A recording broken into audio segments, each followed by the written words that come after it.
Cool. So when you're path testing a scope, we need to document as well. So we can go back and say whether the path test has passed or failed or whatever. So in the top of the path testing trolley, we've got these books. This one's for colonoscopes.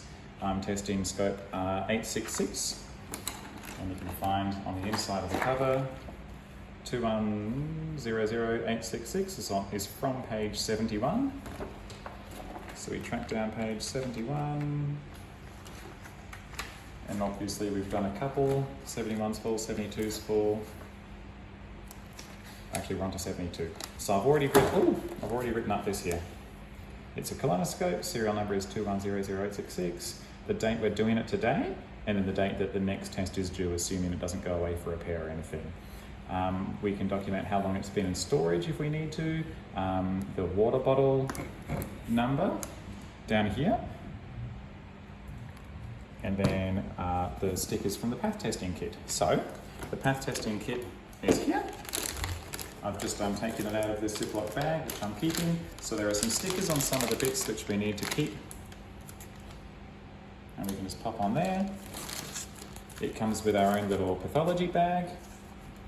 I've already done up a path form, and the path forms for each scope, colonoscope 2100866, are just in the top drawer of the path testing trolley as well. And I've written on it the date, and brushings and washings of air, water, suction, auxiliary and biopsy channels. And that's all you need to write on it. Where does the path trolley live? The path trolley lives in the anaesthetic bay of Theatre 3, so right next to where the patients lie while they're doing consent with Dr. Holt or whoever. So I've got a big one here which also has a sticker on it, but it's easier to get the sticker off once the lid is off. You can pop that on there, and now that's more or less done. This little section comes with a sterile drape. Obviously I'm not wearing sterile gloves yet. I will later for the more crucial parts where we're touching things that are actually going inside the scope, which is what we're testing. For now, I'm just going to carefully put this here, because I will be putting some key parts on top of this. But all I've touched is the outside corners, so the inside is good. We've got this little slip where we can write down the scope details, but I won't do that now because this is a video. Don't want to waste too much time. Taking the scope out of here is pretty self-explanatory. If you've never done it before, if you have someone show you how to do it once, it'll make sense forever. It's very easy.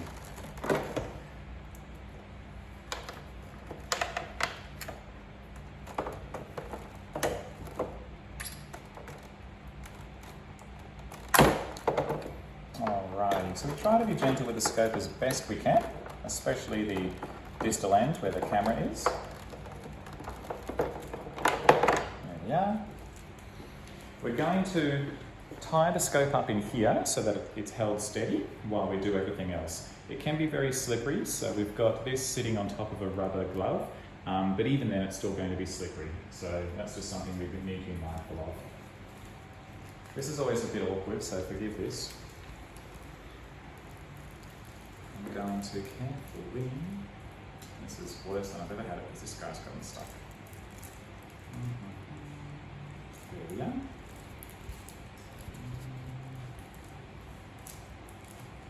That's better.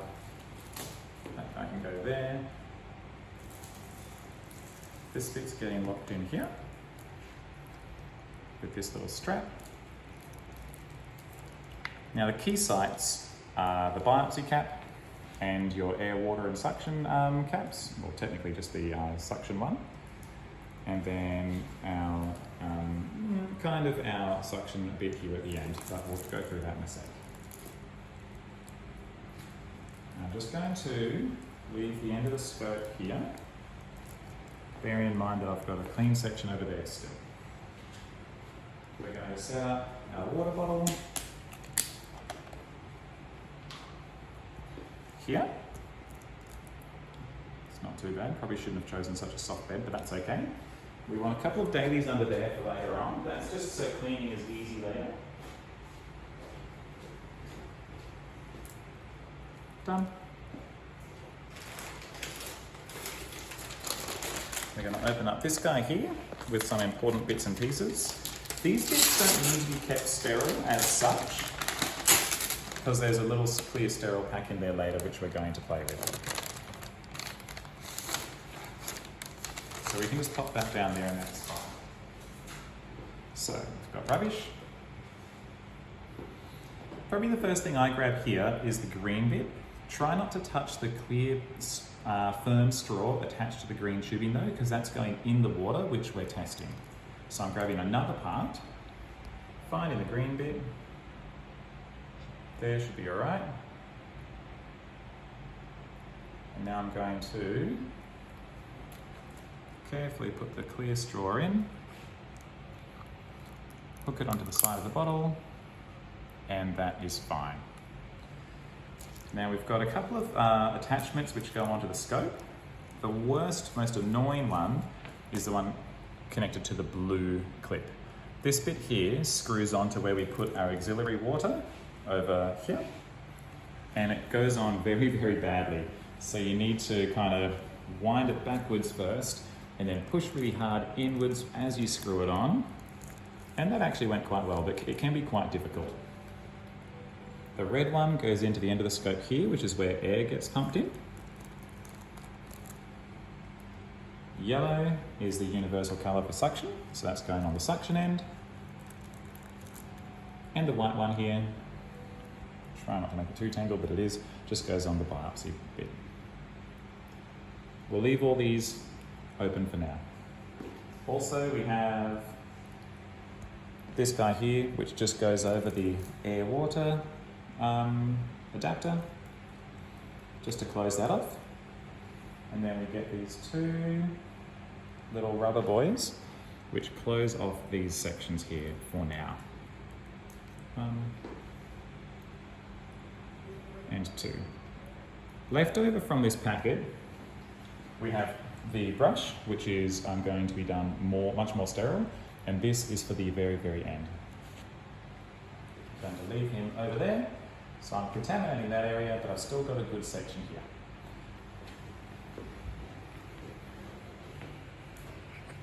So now we've got to set up what our scope's actually going to be pumping the water into. I've got this black bit, which is for the very end, and it goes with our white friend over here. And this red bit here, its job is to open up this nasty looking yellow bit, which would otherwise damage the inside of our scope. So I'm going to get the syringe pipe out of the way. It's more annoying with a colonoscope because it all wants to face the wrong way. So we can shove this red guy in, and now we can put the end of our scope in quite comfortably. Now, there's a bit of a seal here. So we've created a seal. Now we've got a seal throughout the whole scope. By putting all these things on, we've got a seal. The only way anything is going from anywhere is the end of this, which is in water right now.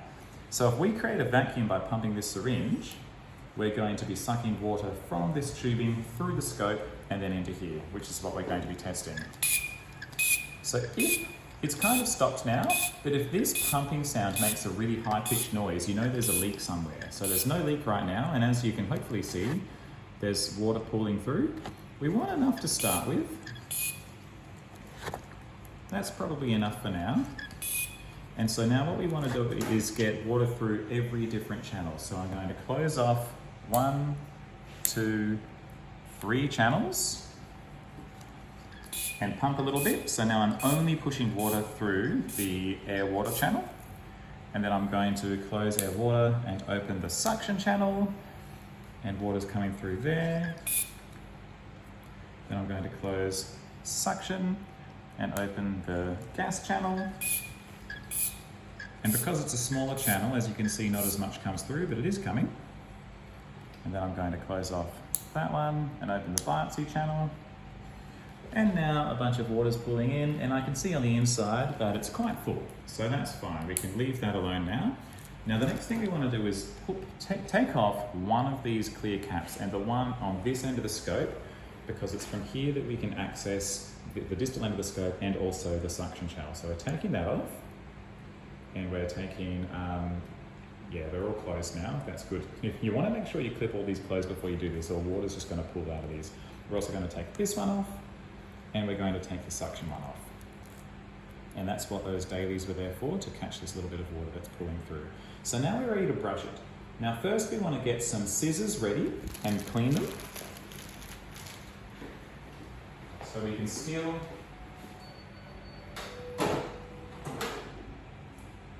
an alkyl wipe from the anesthetic trolley. Give the scissors a nice clean where they're going to be cutting the brush later. Really good clean.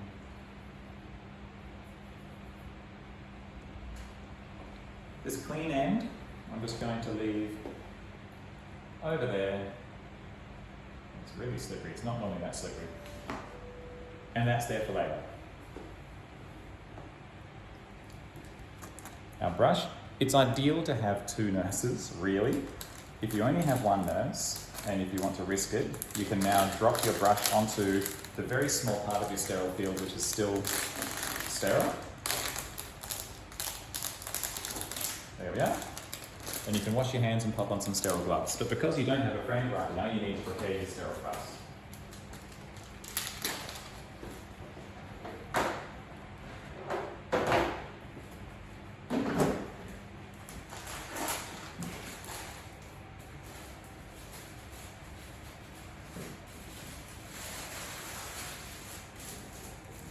Okay, so I'm not wearing a ring or a watch or anything like that. Just going to do a quick skin there.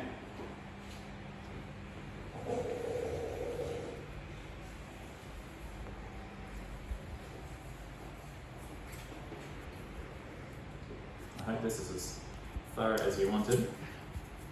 Oh, nice.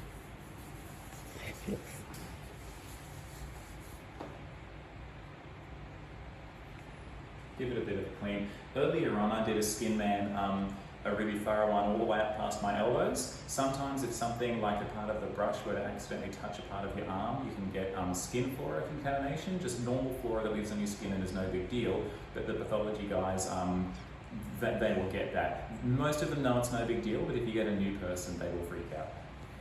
So my hands are dry now. You probably learned at uni how to put gloves on if you don't have a gown.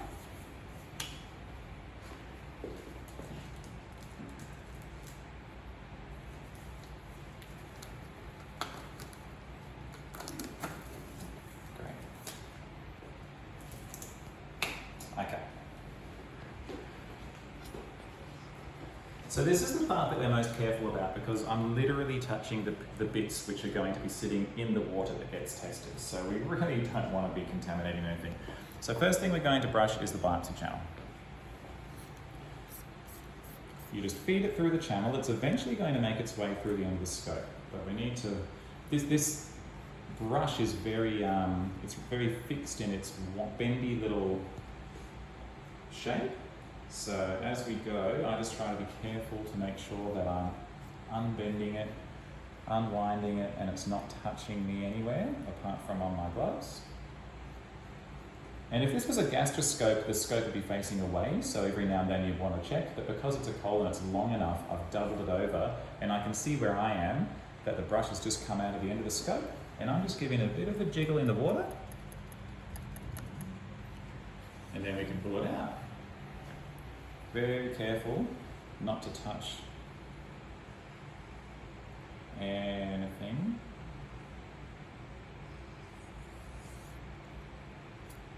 Alright, so that's one. Now we want to go through the end of the scope again through this channel here. If you go straight, it'll go through the suction, which we'll do later, but for now we want to put it in at an angle.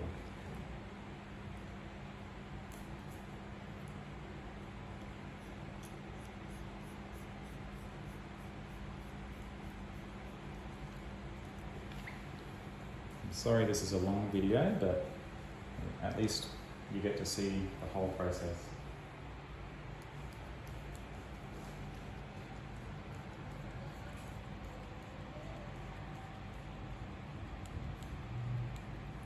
And it should come through pretty soon. There we go. Give it a little bit of a jiggle. Do the hokey pokey.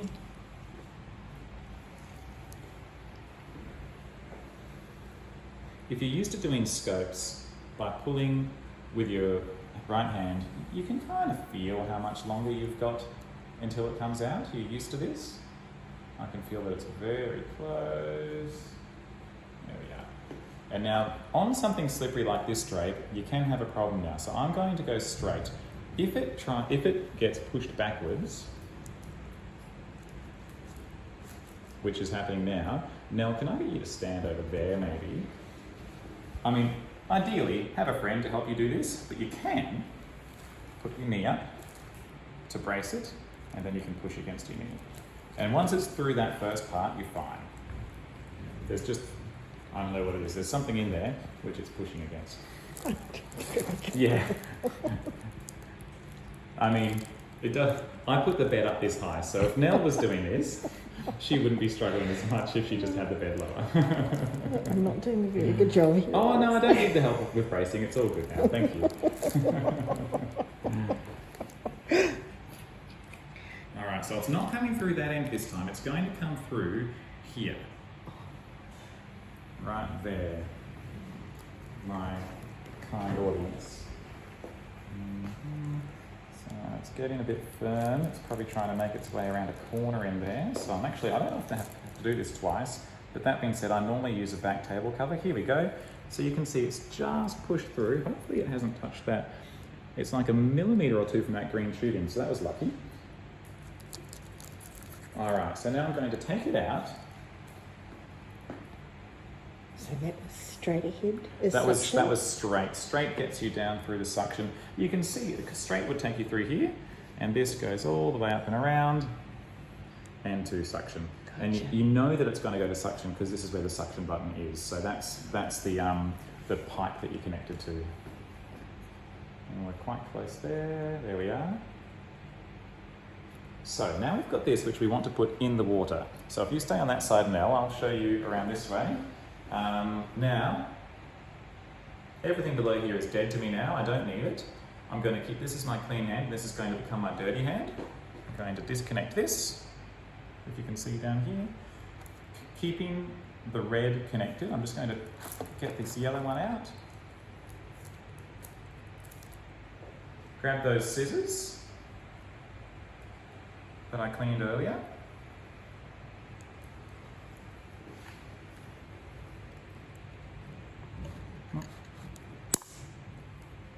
And the brush goes in there. Now,